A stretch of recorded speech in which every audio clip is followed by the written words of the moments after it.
Comme je vous l'avais promis dans une vidéo précédente, je vais vous parler aujourd'hui de l'article 700.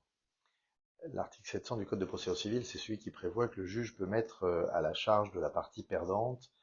une partie, ou la totalité, des frais de justice de la partie gagnante. C'est un article du Code de procédure civile qui entraîne d'importantes frustrations chez nos clients, puisque lorsque nous gagnons les dossiers pour un employeur fréquemment, eh bien, l'employeur ne comprend pas du tout pourquoi le juge, lui ayant donné raison sur le fait qu'il se défendait contre son salarié et qu'il ne devait pas d'argent à son salarié, le juge termine le jugement en disant qu'il ne paraît pas inéquitable de laisser à chaque partie la charge de ses frais de justice et des dépens. Alors c'est un sujet assez philosophique et qui en fait concerne une conception dogmatique et vitrifiée dans une vieille vision de la justice qui est liée à la gratuité présumée de la justice. Si vous avez déjà pris un avocat pour votre société, vous savez que la gratuité est une phrase qui est un mot qui n'existe pas, et qu'évidemment, pour pouvoir vivre, payer son cabinet, ses collaborateurs, garder un bon niveau de connaissances techniques, l'avocat n'a pas tellement d'autre choix que de facturer son client, donc vous, et par définition, ça vous coûte donc de l'argent de vous défendre. Or, si à la fin du procès, vous avez en effet tout gagné, alors vraiment, pourquoi faudrait-il que cet argent que vous avez dépensé, en quelque sorte en pure perte et pour vous défendre, reste à votre charge alors que vous avez gagné le procès? Eh bien, il y a là une conception, comme je le disais, assez archaïque des juges qui s'accrochent à la question de la liberté de la justice et qui craignent sans aucun doute une dérive à l'américaine ou à l'anglaise dans laquelle les dépenses de justice, donc les frais d'avocat en pratique pour l'essentiel, qui ont été exposés par une partie, fassent l'objet derrière d'un deuxième procès sur quelle est la part qu'on met à la charge de la partie perdante. Ça se passe aux États-Unis, ça se passe au Royaume-Uni aussi, d'avoir une espèce de deuxième procès derrière où le juge va devoir fixer effectivement la somme à mettre à la charge de la partie perdante. C'est vrai qu'on peut considérer que la justice gratuite, c'est super, mais en fait, on peut aussi considérer que les inconvénients de la justice gratuite, c'est que euh, les salariés, par exemple, qui attaquent leur employeur, sont obligés d'aller chercher des avocats qu'ils ne payent pas très cher, ou alors qu'ils payent cher avec un honoraire de résultat à la fin, ce qui est normalement possible en droit français, mais qui est souvent un peu tordu aujourd'hui ou distordu par un certain nombre de confrères qui, sachant qu'il est interdit en France de faire un no win no fee, donc ce qu'on appelle en latin un pacte decotalitis, pas de résultat, pas de succès, pas d'argent, ces confrères demandent à ce moment-là à leurs clients un honoraire de démarrage extrêmement faible, 10 euros, 50 euros, et puis ils leur demandent 25% du résultat. Donc en fait, c'est la même chose qu'un pacte d'Ecotalitis, et ça a un inconvénient majeur, c'est que rapidement, une fois qu'il s'est engagé dans le procès, comme l'avocat n'est pas payé au fur et à mesure que le procès avance, il est de plus en plus nerveux et de plus en plus raide dans la négociation éventuelle, et ça peut le conduire à emmener son client dans des procédures en tout genre, qui en fait n'ont pas vraiment de sens, sauf celui de rendre éventuellement plus possible ou plus plausible à terme une condamnation qui va lui permettre à lui d'avoir son honoraire de résultat, alors que si ça se trouve, son client, le salarié, aurait accepté beaucoup moins d'argent tout de suite, mais évidemment ça ne faisait pas l'affaire de l'avocat. Et quand on est client, il ne faut pas oublier qu'en face de soi, on a un avocat qui n'a pas 4000 dossiers à traiter, il en a une centaine ou une cinquantaine par an qu'il traite, et que sur chaque dossier, il doit gagner sa vie. Par conséquent,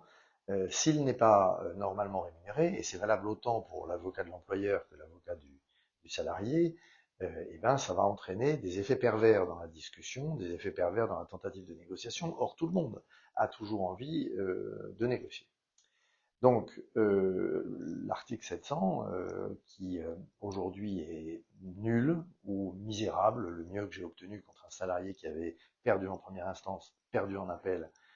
c'est 3 000 euros d'article 700. Inutile de vous dire que le client avait payé une somme d'honoraires qui représentait probablement 5 fois ou 10 fois cette somme, donc c'est vraiment symbolique. Eh bien, cette manière de gérer d'une façon complètement déconnectée de la réalité l'article 700 a vraiment un effet délétère sur les procès. Si on passait à une indemnisation au niveau ou à 90% des honoraires payés, ça aurait deux effets. Le premier, c'est que les avocats de salariés gagneraient mieux leur vie, seraient moins tentés de faire des choses qui sont parfois un peu répréhensibles ou pas tout à fait déontologiques, parce qu'ils cherchent absolument à survivre avec des tout petits dossiers qui leur rapportent pas beaucoup d'argent, et donc il y aurait une forme de sérénité qui interviendrait dans les discussions à tout point de vue, et notamment pour trouver un accord dans lequel l'avocat du salarié d'ailleurs peut se faire payer une partie de ses honoraires par l'employeur, alors même qu'il a attaqué l'employeur, mais ce serait un peu le principe. Bon. Deuxième chose, ça aurait un effet extrêmement fort sur les gens qui attaquent aujourd'hui les entreprises avec des motifs qui n'en sont pas, qui font en fait de la procédure pour le plaisir de faire de la procédure, pour faire peur à leur employeur, pour essayer de tirer de l'argent d'un départ dans lequel en réalité c'est eux qui sont en tort, et moi je vois ça extrêmement fréquemment. C'est vrai que si l'employeur se dit je vais gagner, mais au bout du compte, ça m'aura coûté 10 000, 15 000, 20 000 euros d'honoraires avec une procédure qui va durer 5 ans pour finalement avoir effectivement gain de cause, mais avoir payé cet argent à mon avocat. Bon, je préfère le payer à mon avocat qu'à ce salarié qui vraiment fait ça de totale mauvaise foi, mais quand même, c'est absurde. Et le salarié de son côté, comme il a dépensé 10 euros ou 100 euros chez son employé, chez son avocat, finalement, il n'y a pas grand-chose à perdre que du temps, et il se dit que son avocat va forcément bosser très bien jusqu'au bout, puisqu'il a besoin d'un honoraire de résultat au bout. Puis quand l'avocat perd à la fin, eh ben c'est tant pis pour lui, il avait qu'à gagner, pense le salarié. En fait, si on avait un système d'article 700 avec un vrai paiement de 90% des sommes, le salarié dans ce cas-là ne ferait pas une procédure si son avocat ne lui disait pas écoutez, je suis sûr qu'on va gagner. Parce que ne pas gagner pour le salarié signifierait non seulement avoir perdu les 100 euros de départ, mais risquer de payer 30 000 euros ou 15 000 euros, peu importe, d'honoraires de l'avocat de l'employeur. Donc forcément, ça calme de se dire j'y vais, bon j'y vais si je suis sûr, j'y vais si j'ai vraiment un motif, j'y vais si j'y vais pas de mauvaise foi. Voilà. Aujourd'hui, c'est même pas le prix d'un ticket de loto d'aller, ou un gros ticket de loto, on va dire, d'aller devant les prud'hommes avec pratiquement aucun risque pour le salarié et que des frais pour l'employeur qui ne peut pas les récupérer. Voilà. Et puis dernier aspect, ça aurait aussi un effet moralisateur vis-à-vis des employeurs, car quand un employeur résiste à une demande légitime de son salarié, que celui-ci le traîne devant les prud'hommes et qu'il obtient gain de cause euh, 1 an, 2 ans, 3 ans, 4 ans, 5 ans plus tard, eh bien, si les honoraires de son avocat, l'avocat du salarié, allaient vraiment être mis à la charge en totalité de l'employeur, et pas pour des sommes symboliques comme 500 euros, eh bien les employeurs qui, de parfaite mauvaise foi, résistent, reviendraient sur leur résistance en se disant bah, non seulement je vais être condamné à payer la chose que de parfaite mauvaise foi je ne veux pas payer, mais en plus ça ne va pas me coûter 500 euros d'article 700, ça va me coûter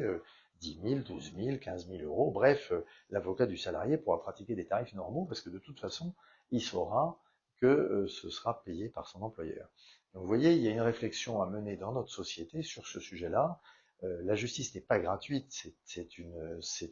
un leurre, c'est une espèce de dogme complètement fictif et complètement absurde. Elle n'est pas gratuite, elle ne doit pas être gratuite parce que il faut payer pour ce service de la justice. Bien sûr, il y a le système de l'aide juridictionnelle pour les personnes qui ont des revenus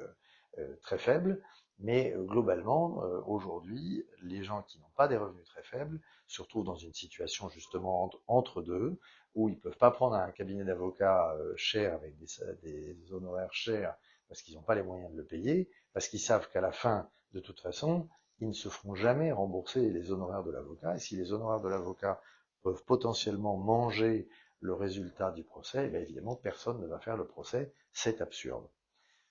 Voilà, c'était long, mais c'était nécessaire parce que la question est philosophique et compliquée.